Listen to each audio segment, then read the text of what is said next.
Thank you for watching and subscribe my channel. The next part of that question is sort of, this is a good grounds to make this question more easily answered, I guess. In addition to this, what makes my work particularly peculiar is I also do translation of non-physical as like me. So I do coaching, so I coach actors. And looking at what Esther does here, and I've only been following your teachings for a little bit less than a year, but I mean, I'm really absorbed what's going on here. And it just matched up with what I already had the knowing of. Yeah. And so as Esther sits here and relaxes into the frequency, the station from which Abraham broadcasts, that's very, very, I want to say it's special because it's similar to what I do, but it's funny, as an actor, I can come up with and conjure lines and words and things for characters that may or may not exist, but they do through me.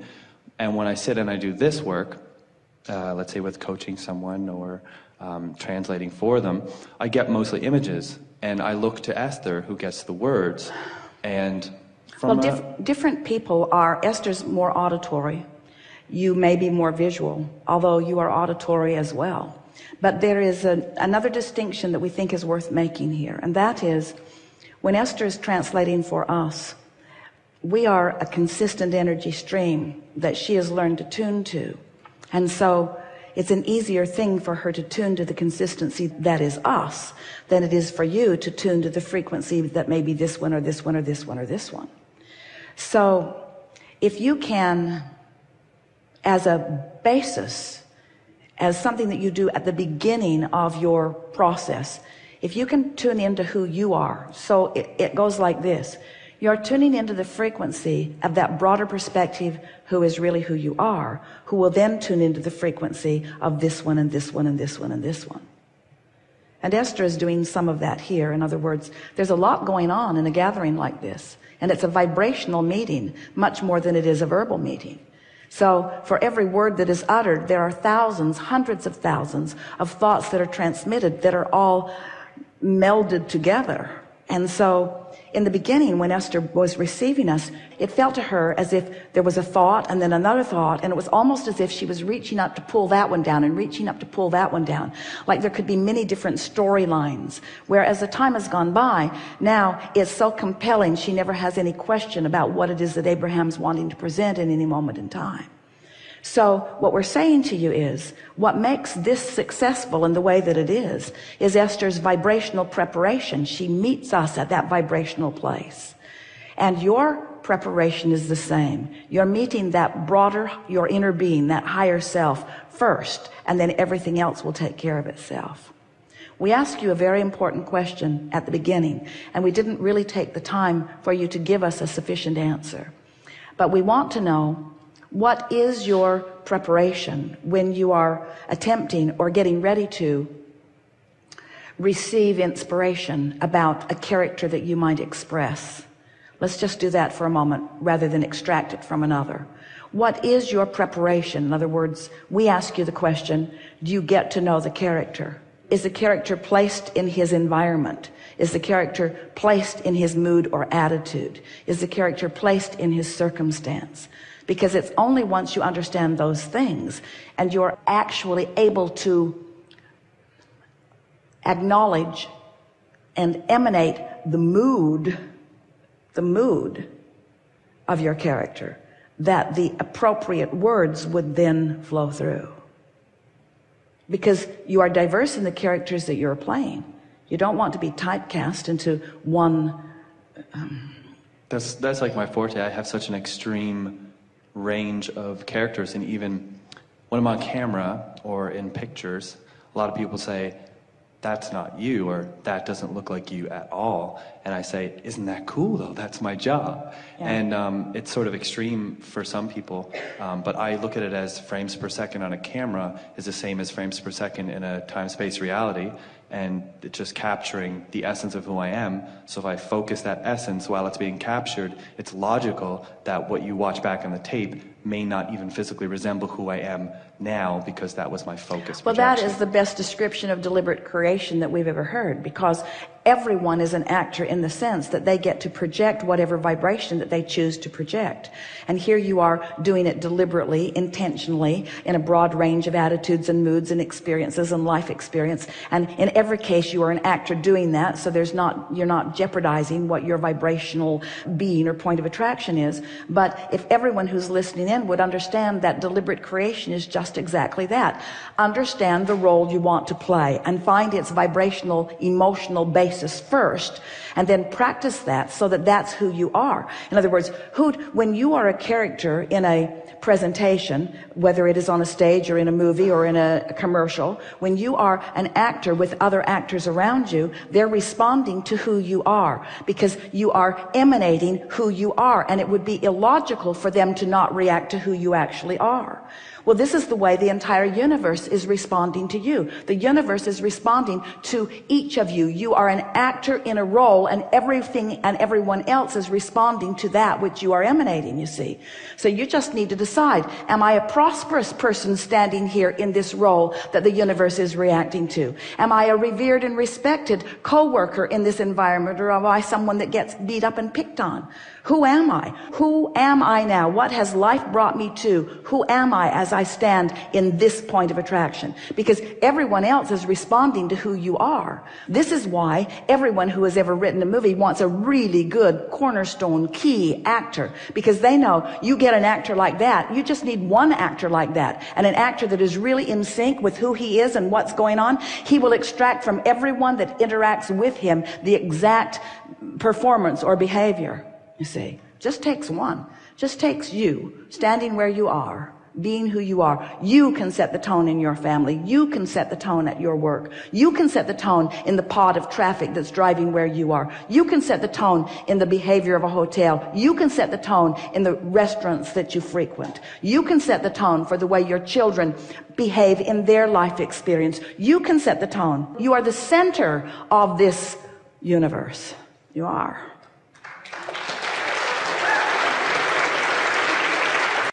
I have something else that would satisfy me a lot if you could prod around on my vibration. That being said, what you said there about setting the tone, I've worked and I've had performances where gone into, I guess, such extreme character, and you talk a lot about in the work of sometimes things will bounce off of people if they're not a vibrational match. And I've been in a situation several times where an actor, maybe who's not up to speed, will kind of like break the scene, and I'm like, oh, what happened? Because then I followed a character and fall off the momentum, and I can feel falling off the momentum. And they're just like, sorry, like you were just a little too intense, or you were too whatever it was. So is that the same thing as the bouncing off? Like, you know what I mean? Well, it is, but we want to go back to what we were saying earlier, because we would spend no time figuring out how well someone is going to respond to you. That's their job. And if you try to get in their head, then you've lost your character. You've forgotten who you are. And that's what happens to people all day, every day. You get in the head of your kids, or you get in the head of your mates, or you get in the head of your friends. When you try to don the perspective of another, you've lost your point of attraction, and now they don't know what to do, you see. So just stay in character, friends. Define who you are and stay in character. And if it's too intense for them, then say, hey, I'm an intense character here. That's the objective. And your response was completely normal, because I've got it going on here as this character. If they throw you off, then they were the dominant character, weren't they? Who is the dominant character in the play that you are playing? Is it you or is it them? A lot of times you want it to be them. It's their fault. It's their fault. I was doing good until they did that. Oh, so they run your show? They do, if you're looking at them as running your show, you see. You're the center of the universe, and I guess the lead in your movie. You're the lead. You're the lead, and everyone else is a cooperative component who will read your script and fill in the pieces exactly as you have defined it. by the vibrational frequency that you offer. There's been a lot of pieces that have been coming together in profound synchronicity, and I document this like blogs or whatever, and I kind of grounded. I came and I saw you in Phoenix, and you said that, you know, you talk a lot about source and energy and the law of attraction, and you're looking forward to getting into more of the cars and the money and the musical projects and these things that are blended in a sense of not losing the perspective of seeing life through the eyes of source, but enriching it through the physical perspective as a personality, and then as if it's just logical, normal, not I'm attracting, I'm using law of attraction, it's source, it's non-physical, it's just sort of like this blended language as well. And that's where I'm moving forward. And I've gotten a lot of synchronicity. Again, like I documented, just for fun, not for me. Just want to take one moment to say perfect words. Thank you. Yeah. They were inspired. Yeah. You do this to me. Yeah. This is why I'm here, from Canada. So I've had these synchronicities that have been coming around. I'll stay general in this, but a particular actor in the world, and this connection has been made. And I'm not normally into, you know, intuitive, whatever. I keep it real general, real simple.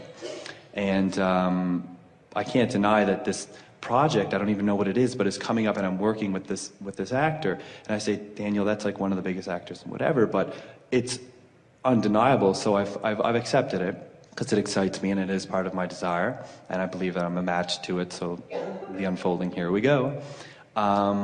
Is there some sort of legitimacy to what I'm saying about this, if you can get what this dovetails precisely with what we were saying earlier about, so you've already put it into the vortex, and the vortex has already done its part, and now any conversation that you produce about that only helps you to ensure a steady, stable vibration about that, which just makes it easier for you to experience the revelation of it moving into your grid. Which is fun on its own, because I step back at this point now, and some of my friends just look at me, or people who follow me on like my writing, and they just say, was that I was like, you saw the picture, like you heard the words, or you were there and part of the experience. So now it's sort of like, it's almost like the expectation goes beyond me, it's others around me sort of crutch to that expectation. Oh, well, there's this well. synergy. That's what happens with a really good troupe that gets together to do anything. In other words, you just play off one another. You get tuned in, tapped in, turned on, and inspire someone else to get tuned in, tapped in, turned on. And now you've got something otherworldly that the world stands back in amazement as it watches it. This is what mastery of life is all about, you see. And the fact that it is fun for you is the next logical step. It's just the way it is supposed to feel. And nothing else will do now. You can't step back from this knowledge. I can't step back, and I've also lost the whole grip on where, when I was younger, it was a quest for fame, and then as I got more mature, it was a quest to prove my artistic ability. Then it was a quest to prove like my establishment is, you know, just a nice player of the game. And now it's just, I actually don't care what I do at all in my life. And now it is a quest for identifying in this moment what I choose for my point of attraction to be, why I joyously watch the universe fill in all of the details as affirmation of what I've chosen. In other words, there is no greater exhilaration, no matter what field or endeavor you are focused upon, than to feel the universal response to your aligned point of focus. That is a leverage of energy and power and love that is so far beyond the action world that most people are living in. So I'm not delusional? Yes, you are. You are delusional in this sense. We're going to give you a definition for delusional. Delusional is seeing the world differently than most of the world sees it, and differently than most of the world would like me to see it.